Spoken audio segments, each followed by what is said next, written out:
पूरे देश में शारदीय नवरात्रि का पावन पर्व उत्साह और भक्ति के साथ मनाया जा रहा है।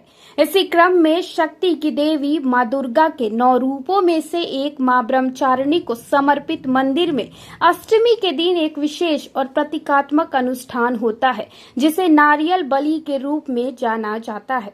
आपको बता दें कि यह परंपरा भक्तों के लिए गहरा आध्यात्मिक महत्व रखती है।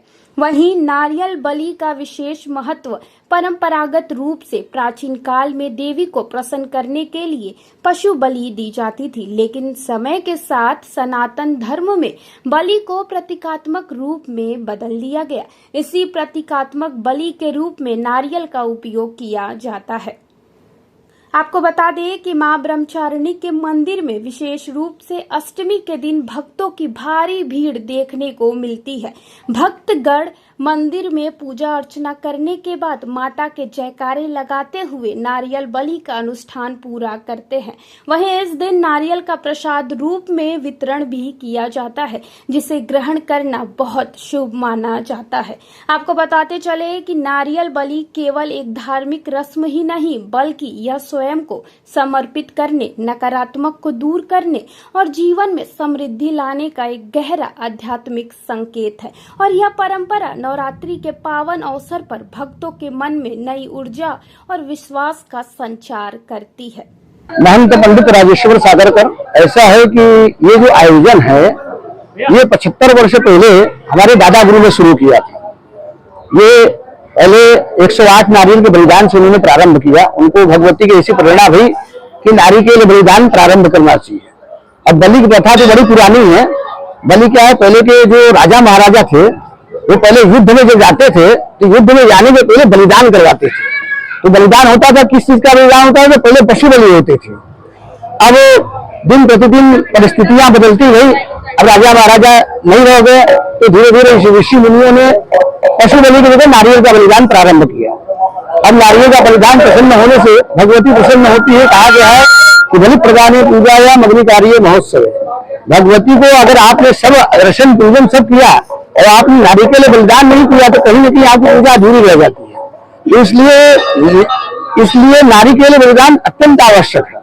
और ये नारी के लिए बलिदान हमारे दादा गुरु ने शुरू किया था। तो उन्होंने सबसे पहले 108 नारियल का बलिदान शुरू किया था। उन्होंने मंदिर प्रांगण में नहीं किया था, पहले अंदर से शुरू किया था। वो तो पूरे 108 भैया। 108 के पश्चात जब भगवती की कुछ कृपा भई, भक्तगण बढ़ते गए, नारियल बढ़ता गया। फिर उसके बाद 508 नारियल का बलिदान दिया। अब 508 नारियल के बलिदान के बाद अब धीरे धीरे 1008 नारियल का बलिदान हुआ।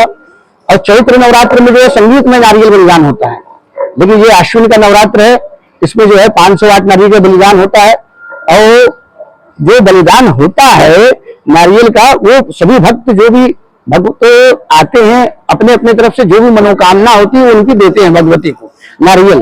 क्योंकि ये प्रत्येक व्यक्ति का नारियल रहता है, किसी का 2 नारियल, किसी का 4 नारियल, किसी का 10 नारियल, किसी का 108 नारियल तक है। तो वो अपनी जो भी मनोकामना है भगवती के शरण में रहते हैं और वो भगवती के शरण में आकर के वो नारियल का बलिदान जो कराते हैं उससे उनके जो कार्य होते हैं सब सिद्ध हो जाते हैं।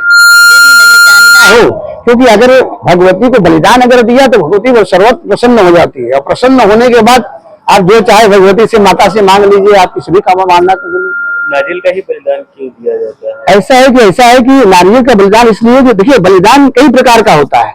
और बलिदान में भी क्या है, सभी देवताओं को बलिदान है। ऐसा नहीं खाली दुर्गा को बलिदान है। अब भैरव को बलिदान है, भैरव को बलिदान होता है, उड़द का बड़ा होता है, दही का होता है, ये गुड़ का होता है, ये सब बलिदान है। इसी प्रकार अत्यंत देवता जितने भी देवता है सभी का बलिदान है। लेकिन भगवती को नारियल का बलिदान ज्यादा प्रिय है, क्योंकि आप नारियल में देखेंगे तो 3 नेत्र बने हुए हैं। अब अगर चुंडी हटाएंगे तो 2 आंखें, एक नेत्र है बीच में, समझ रहे हैं ना। तो वो भगवती को नारियल का बलिदान बड़ा प्रिय है। सभी देवताओं को अपना अपना बलिदान है, लेकिन भगवती को नारियल का बलिदान सप्तशती में कहा गया है। ये हम अपने मन से नहीं कह रहे, उसमें कहा गया है कि इस प्रकार से बलिदान करने से भगवती प्रसन्न होती है और जो भी मनोकामना मनुष्य की हो वो पूरी हो जाती है। आज अष्टमी के दिन किस तरीके के स्वरूप पर श्रृंगार होता है माता का, और माता की एक छवि बाहर भी रखी जाती है? हाँ, वैसा है कि देखिए भगवती का दरबार लगता है साल में, वर्ष में 2 बार लगता है, एक चैत्र नवरात्र, एक अश्विन नवरात्र। तो ये जो अश्विन नवरात्र चल रहा है इसमें भगवती का आज बाहर दरबार लगा है। तो भगवती का दरबार लगाने के पहले गणेश पूजन होता है। गणेश पूजन होने के पश्चात भगवती का अग्नि स्थापन होता है। अग्नि स्थापन होने के पश्चात जो सूर्यादि 9 ग्रह होते हैं उनकी आहुति दी जाती है।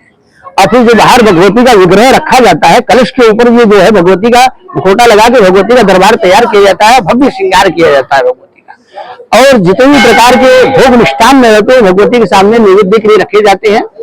और उसके बाद भगवती का पूजन होता है। भगवती का पूजन होने के पश्चात हवन होता है। हवन होता है दुर्गा सप्तशती के प्रत्येक मंत्र के द्वारा आहुति भगवती को दी जाती है। और जो आहुति 700 श्लोक है, दुर्गा सप्तशती में 700 श्लोक है। सप्त मतलब 7, सती मतलब 100, 700 श्लोक है। इस कारण से उसका नाम सप्तशती पड़ा। तो उसी मंत्रों के द्वारा, क्योंकि सप्तशती ग्रंथ ऐसा है जो भगवती को अत्यंत प्रिय है, और वो प्रिय भगवती की स्तुति जो है उसके द्वारा हवन करने से भगवती और प्रसन्न हो जाती है। और प्रसन्न होने के बाद सभी मनोकामना पूर्ण करने के लिए क्या करना होता है? जिस तरीके से आप ये बता रहे थे, नारियल देते हैं लोग। हाँ, तो मनोकामना की ऐसा है कि भक्तगण कोई शाकल्य देता है हवन में, कोई नारियल देता है बलिदान में। तो बलिदान में प्रत्येक व्यक्ति कोई 2, जितनी क्षमता हो, हमारे तरफ से कोई बंधन नहीं रहता है, कोई 2, 4 नारियल, 10 नारियल, 11 नारियल यथाशक्ति जो अपने तरफ से देता है भगवती को अर्पण करता है। और उस नारियल का बलिदान होता है। और उस नारियल का बलिदान होने के बाद जब आरती हो जाती है तो उसी नारियल का वो प्रसाद हो जाता है भगवती का। और वो प्रसाद फिर सभी भक्तों में वितरण होता है। जो भी भक्त नारियल ले आता है अपना, सबको प्रत्येक व्यक्ति को एक नारियल प्रसाद रूप में दिया जाता है।